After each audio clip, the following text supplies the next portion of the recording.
simula nung nakapagtrabaho siya sa corporate company. Parang redundant, corporate company. Di ba dapat corporate lang? So, Para mas madain, di ba? parang ano ba to? Bahay house.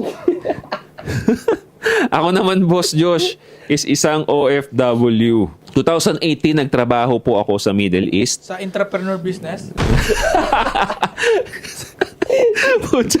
So, shoutout sa mga mga OFW natin dyan. Lalo na Mga OFW na. Taga-OFW. Mga OFW na. Tuloy eh. Sino ito eh? Mga OFW na nasa ibang bansa. Redundant. Sa Mindanao lang. Redundant ang po. Mga ano. Gago. Overseas nga. Yung mga overseas na OFW. Yun, dahil dyan, tignan mo, ano na natin yan. No, sa corporate company. Ako naman, Boss Josh, is isang OFW na nasa ibang bansa. 2018, Tado! nagtrabaho po.